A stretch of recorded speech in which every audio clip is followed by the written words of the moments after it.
ஓம் சக்தி. உலகமெல்லாம் சக்தி நெறி ஓங்க வேண்டும். ஒவ்வொருவர் மனக்குறையும் நீங்க வேண்டும். ஓம் சக்தி. குறைகளைக் களைய நின் காலடி போற்றிவோம். மனிதனின் குற்றம் குறைகளையும் அவன் செய்த பாவங்களையும் மன்னித்து அருள்பாலிப்பது இறைவனது திருவடிகள். அன்னை ஆதிபராசக்தியின் பக்தர்களும் செவ்வாடை தொண்டர்களும் தற்போது 3 படங்களை வைத்து வழிபாடு செய்து வருகின்றனர். 1. கருவறை அம்மன் படம். இது சுயம்பு, அன்னையின் விக்கிரகம், அருள் திரு அடிகளார் ஆகிய 3ம் சேர்ந்த படம். இது அவன், அவள், அது என்ற முப்பொருள் தத்துவம் கொண்டது. 2. அருள் திரு அடிகளார் மட்டும் இருக்கிற படம்.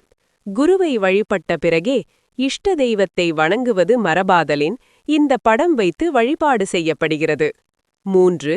குருவின் திருப்பாதங்கள் மட்டுமே அமைந்த படம். திருவடி படம் என்று இதனைச் சொல்வர். அன்னை இந்த படத்தை அறிமுகப்படுத்தியபோது கரூர் தொண்டர் சக்தி ஜெயச்சந்திரன் அன்னையிடம் அருள்வாக்கில் கேட்டார். அம்மா, குருநாதர் திருவடி படம் போட்ட காலண்டர் இருக்கிறதே, அதற்கு ஏதேனும் சூட்சும பலன் இருக்கிறதா?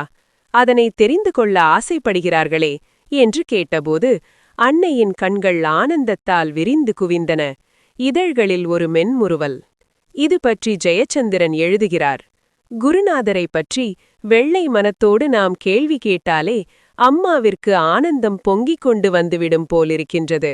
இதனை நாம் பரமுறை கண்டிருக்கிறோம் அல்லவா? அதேபோல் இம்முறையும் அன்னை அளவிலா மகிழ்ச்சி கொண்ட காட்சி காணற்கரியது. அது ஒரு கண்கொள்ளா காட்சியாகும். மகிழ்ந்த அன்னை சொல்லியது இது. மகனே, இதுவரை அடிகளாரை பார்க்கும்போது அவனது தலையை பார்த்தார்கள், கண்களை பார்த்தார்கள், பேசும்போது இதழ்களை பார்த்தார்கள், அள்ளிக் கொடுக்கிற கைகளை பார்த்தார்கள். இப்போது என்னுடைய, அதாவது அடிகளாரின் திருவடிகளை பார்க்கிறார்கள். அந்த அளவிற்கு மாறியிருக்கிறார்கள். பார்த்தாயா? மகனே, மனிதன் கண்ணால் பார்ப்பது பாவத்தையே, காதால் கேட்பது மோசத்தையே, மனதால் நினைப்பது மோகத்தையே, உடலால் கேட்பது போகத்தையே.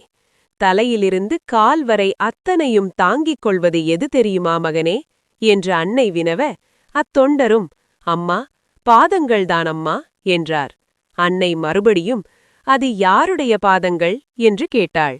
தொண்டர் உடனே சற்று சுதாரித்துக் கொண்டு, என்னுடைய உடலை தாங்குவது என்னுடைய பாதங்கள் ஆனாலும் நான் செய்யும் பாவ புண்ணியங்களை தாங்குவது உன்னுடைய திருவடிகள்தான் அம்மா என்று பணிவுடன் சொன்னார். அன்னை தொடர்ந்து, அந்த திருவடி படத்திற்கு தனி மகத்துவம் உண்டு மகனே. அதை எங்கு வைத்து வணங்குவது என்று கேட்கிறாயா? தலையில் வை, கண்ணில் வை, உன் நெஞ்சில் வை, அல்லது எங்கு வேண்டுமானாலும் வை. பூஜை அறையில் வை, இல்லையெனில் கூடத்தில் வை. நீ எந்த இடத்தில் வைக்கின்றாயோ அதற்கான பலனை தருவேன்.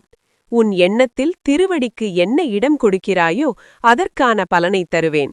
மகனே, திருவடியை பொறுத்தமட்டில் உன் எண்ணத்திற்கு ஏற்றாற்போல் பலனளிப்பேன் மகனே. பற்றுக பற்றுக பரம்பொருள் பதத்தினை. அற்றது அற்றது அனைவரின் பவவினை. உற்றது உற்றது உயரிய பலனதாம். அது அது அவனவன் எண்ணும் எண்ணமே எனக் கூறி உத்தரவு என்று சொல்லி தொண்டரை அனுப்பி வைத்தாள். ஓம் குறைகளைக் களையுனின் காலடி போற்றிவோம். இம்மந்திரத்திரத்தின் மூலம் நம் குருவின் திருவடி மகிமையை எடுத்தியம்புகிறது. ஓம் சக்தி.